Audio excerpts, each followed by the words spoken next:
Hello, my name is Quinn Burkhardt. I am recording my presentation for my World Religions class taught at Susquehanna University, and today I am talking about how religious sects defy tragedy. So I'm using tragedy in this presentation as kind of an umbrella term over lots of different problems. So I will talk about shootings, I will talk about white supremacy. There's a lot of really recent conflicts that goes into religion that we've never seen before that I think is really interesting. So the religious sects that I will be talking about today are Buddhism, Hinduism, Islam, Judaism, Christianity, really just about every religion, but they all need to be talked about in some way and they all relate to each other. And during this time of really bad, really terrifying uncertainty, it's really interesting to analyze how these religions talk to each other. So the first place I'm taking you is actually where I live. It's the Tree of Life Synagogue in Pittsburgh, Pennsylvania. So Squirrel Hill is located just outside of Pittsburgh, about a half hour from downtown. It has among the largest population of Jews in the United States. There's numbers of places for worship here. There's Jewish schools. It's a very Jewish area. The Tree of Life Synagogue was founded in 1864, and it's among the most well-known places of worship for Jews in the United States. Initially, it was an entirely traditionally Jewish venue.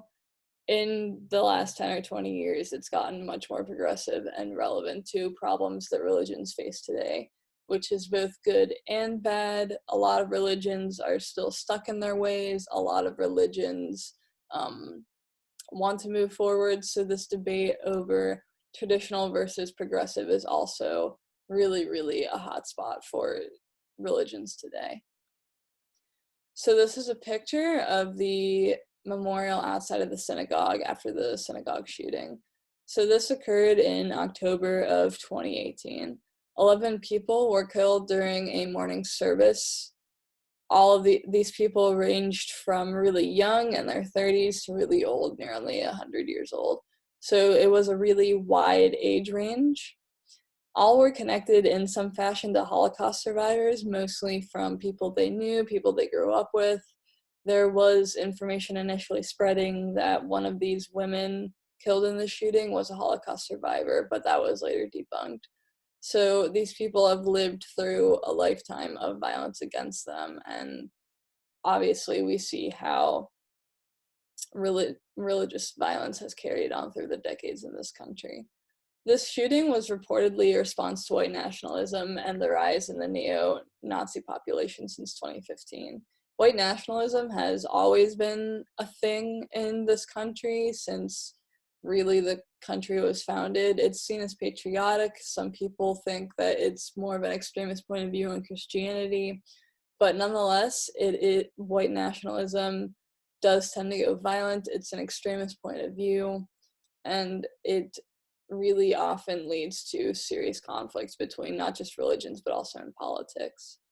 So following this attack, Pittsburgh and the area really mobilized to help these people. Major sports leagues in Western Pennsylvania and Eastern Ohio recognized victims and families. So a number of the players on these sports teams, the Pittsburgh Penguins, the Steelers, the Pirates, are Jewish and come from Pittsburgh. So this event really hit home in Pittsburgh. Pittsburgh is a smaller city. It's really connected. The image on the right, or excuse me, the left, you might recognize that as the Steelers symbol.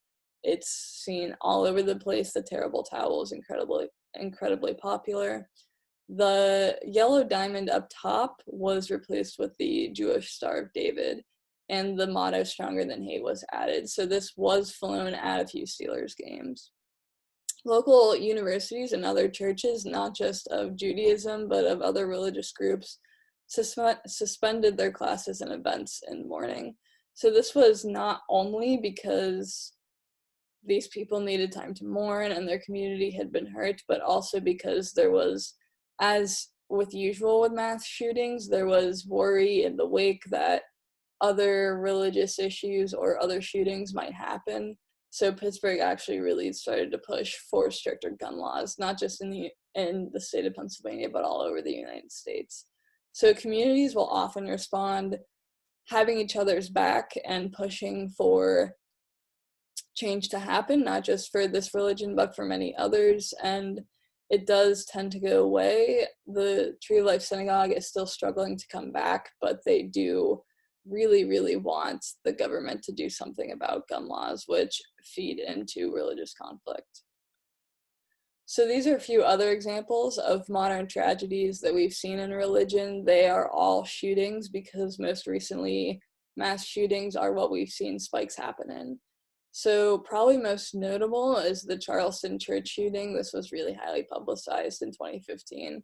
9 African Americans were killed during a Bible study. The picture in the background is actually of protests happening outside of the church after the shooting when the state decided that they would try to push stricter gun laws, most notably machine guns, but there was retaliation against that. And this was also not very far away from the Charlottesville Unite the Right rally in 2017, which was also slightly white nationalistic, but also against religion. Then we have the Sutherland, Texas shooting, which was only 3 years ago. 26 were killed during a Sunday service and I believe a Presbyterian church. Kansas Jewish Center shooting, say that 5 times fast, was in 2014 when 3 people were killed during evening events. Those 3 people were not even killed for religious purposes. It is believed they were killed instead just because they were in the wrong place at the wrong time. Numerous other shootings and modern acts of violence have occurred in churches or spiritual locations. So spiritual locations, even though they are a place of worship, do tend to be hotspots for conflict. It's very easy for groups who don't belong to chase after each other for differing viewpoints. So it is sad, but it is true that spiritual locations are the biggest hotspot for religious conflict in the United States. So how does human nature fit into religious conflict? This is actually really interesting, especially in this modern world where we are in such an uncertain time, to see how everyone is reacting to something that they technically are a big fan of. Big fan as in loyal follower, I suppose. So there have been studies that there's a natural desire in humans to fit into groups that they specifically click with. If you grew up in a church or your spouse grew up in a church, you might feel really connected to that community. And if they do something you don't like, then you may want to retaliate. Not saying that you yourself would be violent, but that is one of the main causes why religious conflict happens. For example, I live next to a church. It is a Presbyterian church. They have different viewpoints than me on a number of things, but that it doesn't have much of an effect on me. I don't attend the church, but I know that there's been conflict within that church itself about how they handle laws, how they treat people who go to that church. It's very obvious it'll happen in any religious group. The mental health science around why people are violent toward religious groups, why people feel the need to engage in it, is developing. Unfortunately, it is developing a little slower than the rise of violence, religious violence is in the United States. That's pretty obvious. A lot of the motives behind this, behind why religious conflict is started, why it continues, is still under investigation, and it often goes unknown. And because of that, the perpetrator might often go free. For example, 9/11 was probably one of the most religion-related conflicts that has ever happened on American soil, and we still only kind of hypothesize why it happened. We pretty much know why it happened, but there's also conspiracy theories. It's very difficult because of human nature for us to solve religious conflict. The FBI shows that the years 2000 to 2013 showed a sharp increase in Muslim violence, but hate crimes against Jews were still most prevalent, which I think is really important. We like to consider ourselves a country that really is diverse and has spaces for everybody, but we are really not. We struggle to allow other people to have a safe space to worship what they want to worship. So, are peaceful religions immune to violence? Well, at first glance, this question is probably pretty obvious that no religions are immune to conflict. One of the best examples of this is the country of India, which clearly states in its government that religious freedom is a given to citizens, immigrants, anyone who may reside in India. And India is a diverse country. There's a lot of different ethnicities, there's a lot of different religions there, but it does have the fourth highest amount of religious conflict in the world.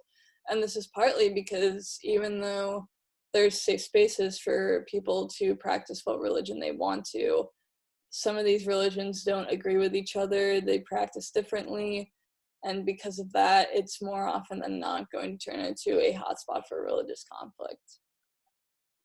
Religious conflict related to COVID-19. I included this just because it feels like it really needs to be touched upon, especially in this world where everything is so uncertain. So in the month of April, which is a highly religious time for pretty much all religions with Easter, nearly all religious ceremonies were canceled. Religious ceremonies often include large gatherings of people, and they often will have those people right next to each other doing things that they need to interact with one another for. So almost all these religious ceremonies were halted. So you see over here on the left, this is the center of Mecca where the pilgrimage to Mecca takes place. This is it last month, completely empty. If you know anything about Mecca, you've ever really been to Mecca, maybe, or you've done research on it, you would know that this spot is usually very, very populated. There's little to no breathing room, there's little to no room to walk around. It's really not a smart place to be when you could become very sick from a virus. And over here on the right, we have Pope Francis delivering his Easter ceremony via Zoom. You can see that those are images of people in the audience. I believe that they were people who had been lost to COVID and Pope Francis was blessing them. I could not really find anything to officialize that, but it is very interesting that these religions have still tried to carry on the best way possible. That being said, governments have had to put in lots of restrictions against people who usually celebrate religious ceremonies. Obviously, everyone is under these restrictions, such as social distancing and face masks, but it's a little more intense in these countries where they all follow the same religion, or at least most of them do.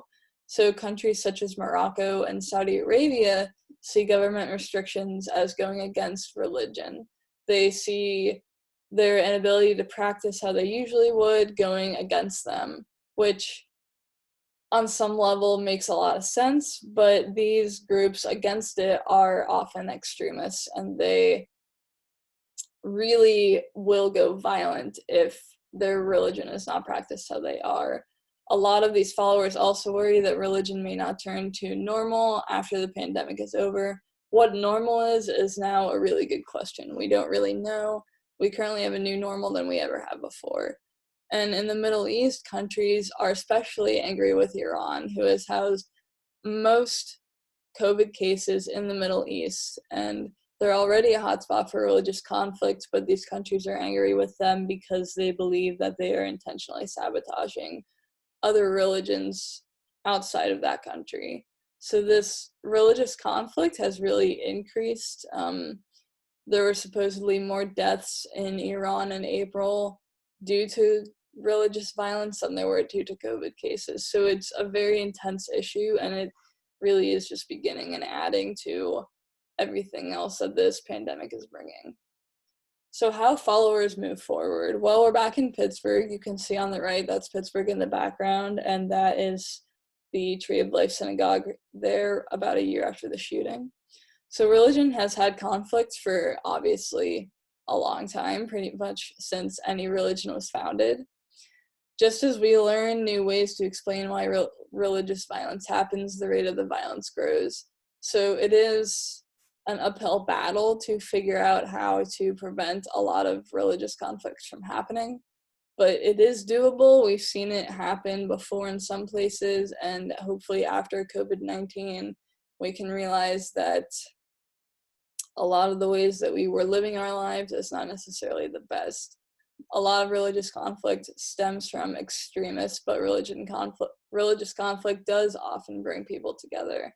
So the Tree of Life Synagogue was my main example because it really brought a number of communities together. There's a lot of religion that is practiced in the Pittsburgh area, and they all came together a little bit to assist the population of Squirrel Hill and the Tree of Life Synagogue following the shooting, which was really remarkable to see. And just as any religion wants, it really gave its people hope.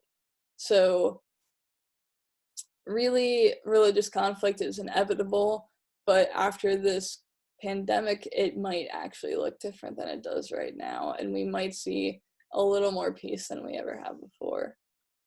This is my sources slide. Thank you for listening. I hope that you are well and staying safe, and I will see you on the other side of this. Thank you.